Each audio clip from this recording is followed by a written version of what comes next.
Have you ever sat down through an awesome movie? You're locked in, the popcorn's perfect, you're emotionally invested, and then the ending hits. And it's like the director whispered, "Screw it, I'm tired." Bad endings are cinematic heartbreak. It's like eating an amazing burger and finding out the patty was cardboard. So, today, let's talk about the movies that had everything going for them until the final 10 minutes said, "You hate this now." Here are the top 10 worst movie endings, ranked from "that was kinda dumb" to "burn the script, delete the footage." The Devil Inside, 2012.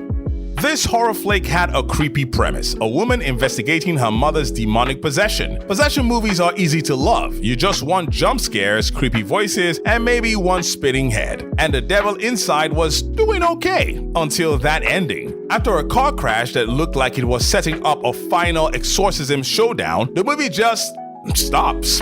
Like mid-sentence. Then a random title card pops up directing you to a website for more information. That's not an ending, that's a marketing campaign. It's like watching a trailer for the actual movie you never get to see.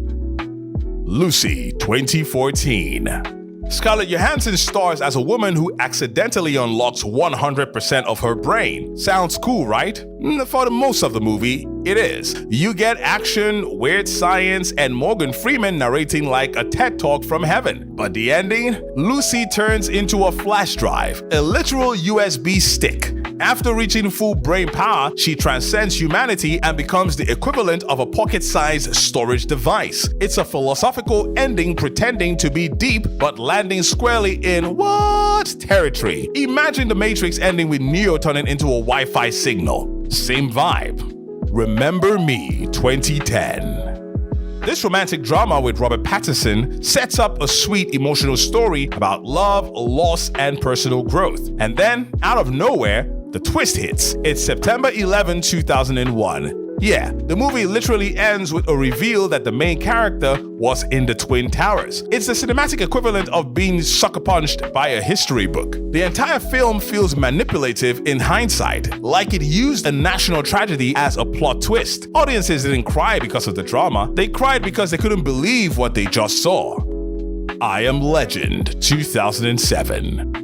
For most of this movie, Will Smith kills it, emotionally, literally, and with a dog that made everyone cry. It's a tense, thoughtful apocalypse story, but then the theatrical ending swoops in like a studio executive yelling, "Make it happier!" Instead of sticking with the darker, more meaningful original ending where the monster's humanity is revealed, they went for a cheap sacrifice scene that basically said, "He's a legend because reasons." The alternate ending released later proved that they had something profound, but Hollywood chickened out. Alright, if this video isn't making you want to throw your computer out of the window in a good way, maybe do me a solid and smash that subscribe button for Moviematic. It helps this channel more than a well-placed explosive helps a Michael Bay movie. Let's get back into it. Signs, 2002. M. Night Shyamalan was this close to being the Hitchcock of the 2000s. Signs had atmosphere, heart, and Mel Gibson trying to save his family from creepy aliens. You were hooked until the ending, where we find out the aliens' weakness is water. Water. You know, the stuff that makes up 70% of the planet? They traveled across galaxies to invade Earth, a world that's basically an ocean with land decorations, and forgot to check the weather app? The tension evaporated faster than the aliens did. The Happening, 2008. Speaking of Shyamalan, yeah, he's back. The Happening was supposed to be an eco-thriller about nature fighting back. Cool concept, but the execution? People just start randomly killing themselves because plants release toxins. Killer plants. By the end, Mark Wahlberg's whisper screaming at a houseplant, apologizing to it like it's an ex-girlfriend. Then poof, the threat just stops. No explanation, no twist, no logic. It's like the movie itself lost the will to live halfway through. The Dark Tower, 2017. Stephen King's sprawling 4,000-page fantasy saga finally got a film adaptation, and it was 90 minutes long. 90 minutes. That's not an adaptation. That's a speed run. The film builds this epic universe, cast Idris Elba and Matthew McConaughey, then wrapped up like a Netflix pilot that didn't get renewed. The ending tries to set up more adventures, but by then, nobody cared. The movie was like watching a book report written by someone who read the back cover and then got bored halfway through. King deserved better. We all did. Wonder Woman 1984-2020. The first Wonder Woman? Fantastic, emotional, and inspiring. Everything you'd want from a superhero movie. Wonder Woman 84 started strong. Neon colors, 80s charm, Pedro Pascal chewing scenery like a buffet. Then the ending nosedived into Hallmark territory. After all that chaos, Diana literally talks the villain into stopping through love and understanding. Look, I'm all for empathy. But when your big superhero climax is a TED Talk about hope, it's hard not to roll your eyes. It's like the movie forgot it was called Wonder Woman, not Life Coach Diana. Kingdom of the Crystal Skull, 2008.